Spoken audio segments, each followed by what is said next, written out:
Welcome to the ANCC and AANP Non-Clinical Review, Overview of Nursing Research.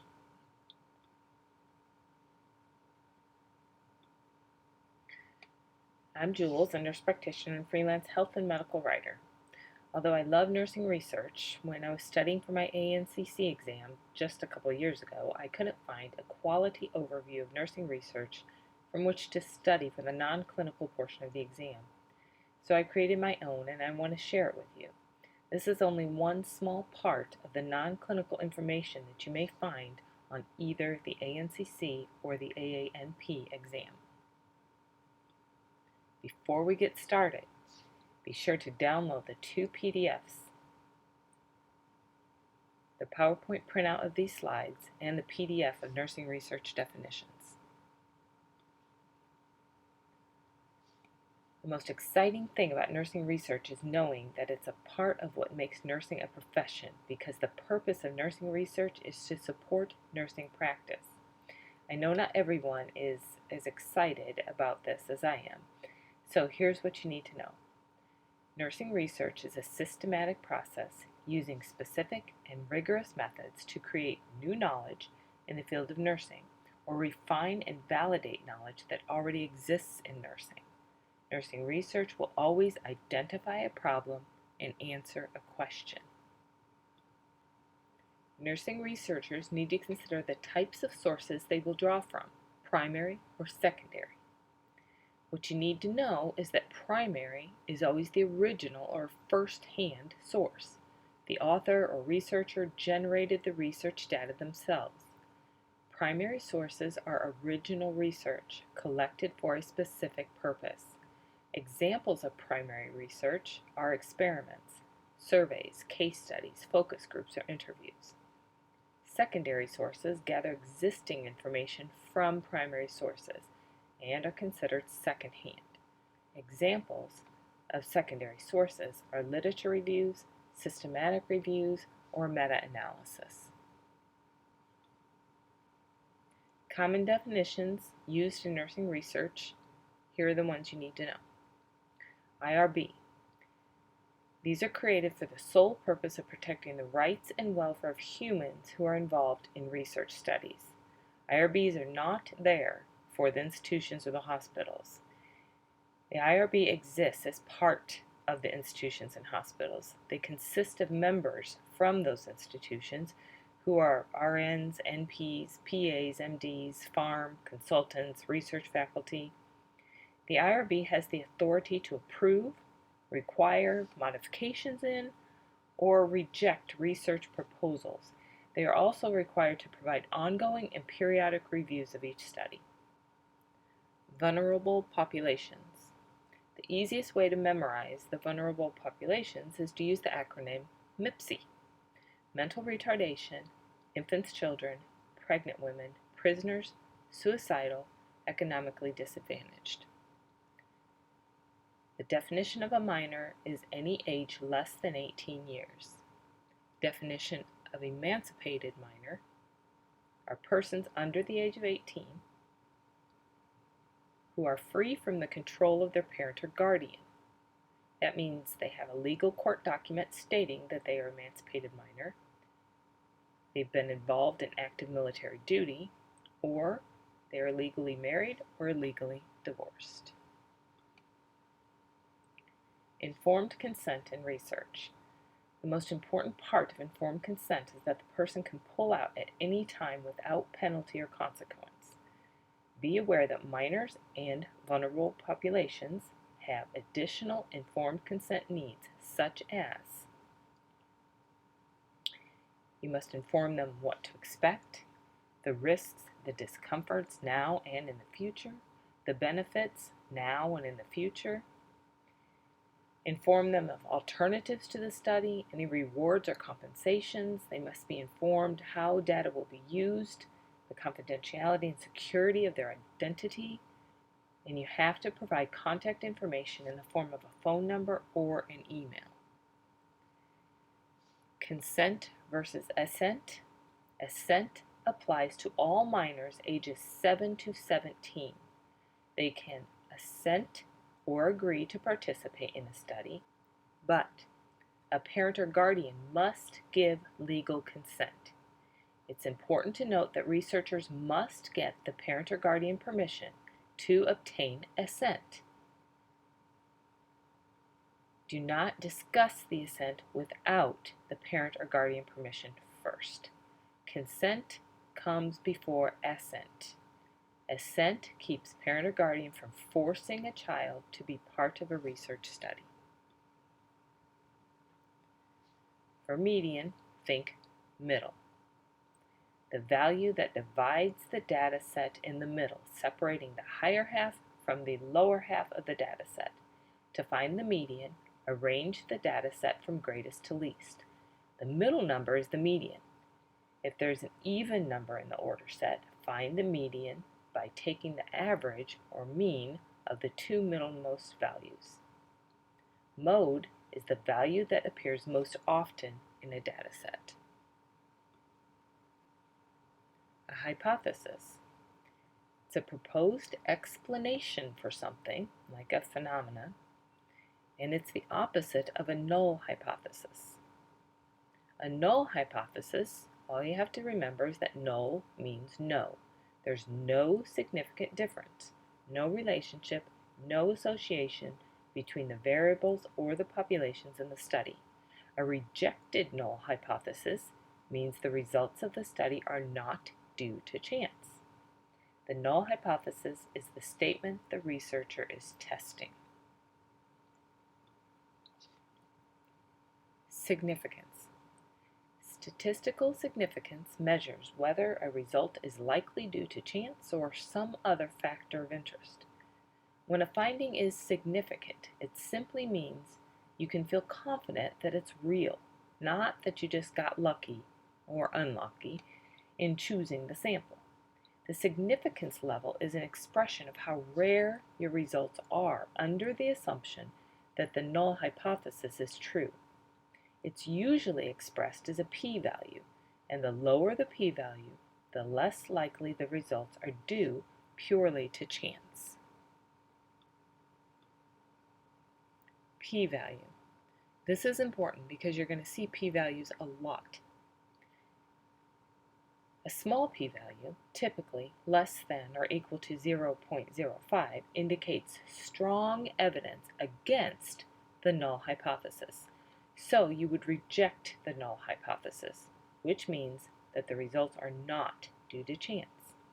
A large p-value, anything greater than 0.05, indicates weak evidence against the null hypothesis, so you fail to reject the null hypothesis. In other words, you keep it.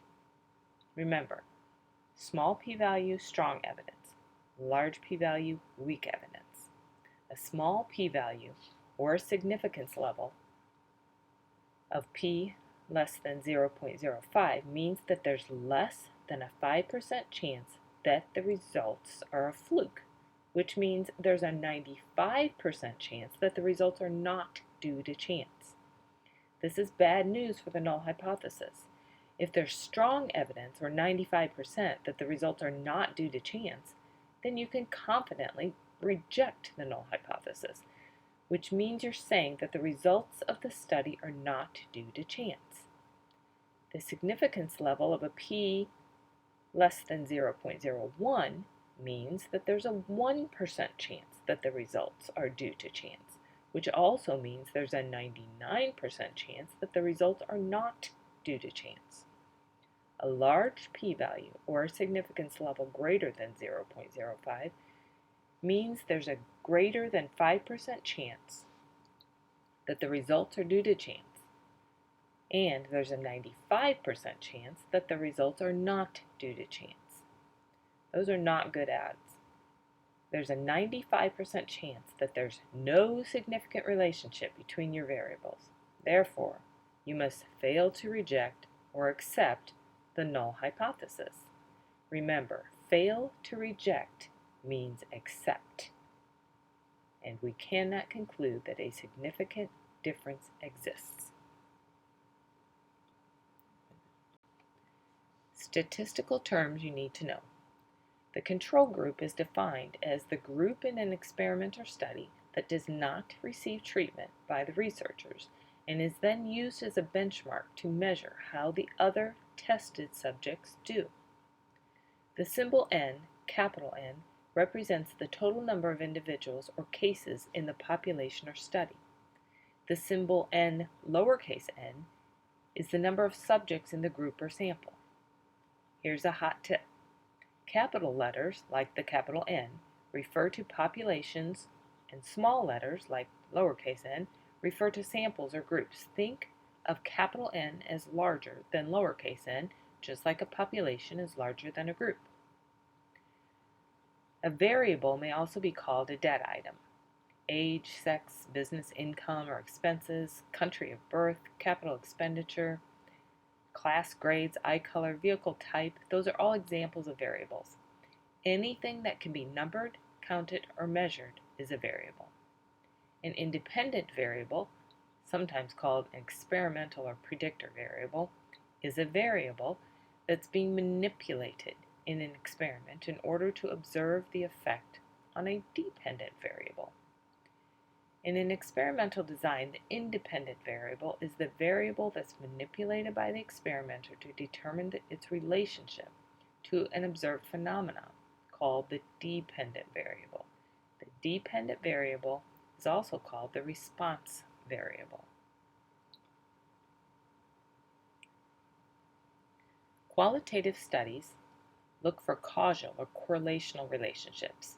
They ask broad questions, they identify phenomena and concepts. They gather information with words, not numbers. It's an inductive kind of reasoning. Whereas quantitative studies are more exploratory in nature. They use observation and interviewing to gather data in a very systematic way. Quantitative information is measurable, it's numerical. We use statistics to evaluate and discuss the data. It's very deductive in nature. Inductive reasoning is a type of logical thinking that involves forming generalizations based on specific incidents you've experienced, observations you've made, or facts you know to be true or false.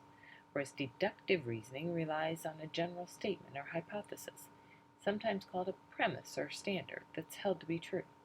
The premise is used to reach a specific or logical conclusion.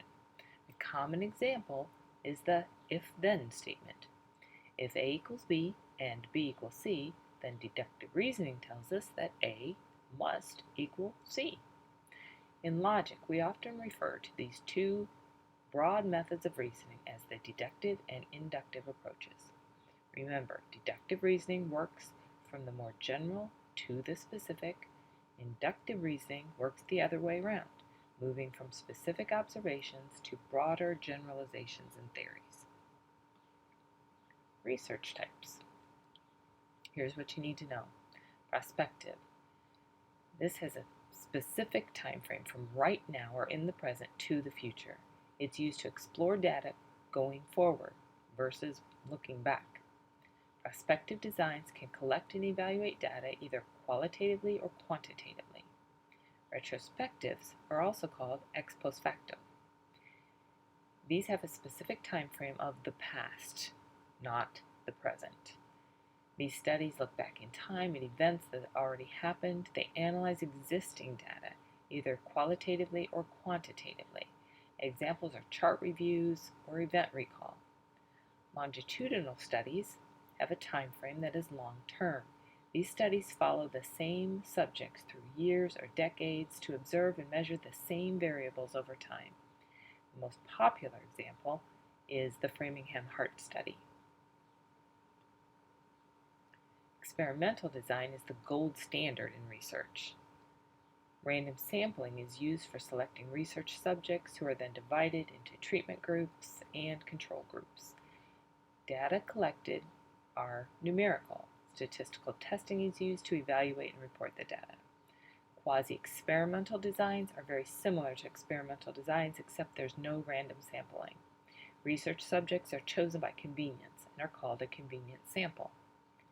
A case study is an in-depth study of one person or case. A cohort study is a study of a group of subjects who share one or more characteristics.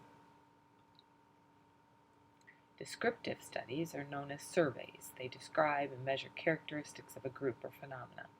They use numbers and statistics to analyze and evaluate the data. Correlational studies describe and measure relationships between variables. They use numbers and statistics to analyze and evaluate the data as well. Cross-sectional studies are correlational studies used to evaluate relationships between groups. Here's a levels of evidence pyramid. I arranged this with the weakest evidence on the bottom to the strongest evidence on the top.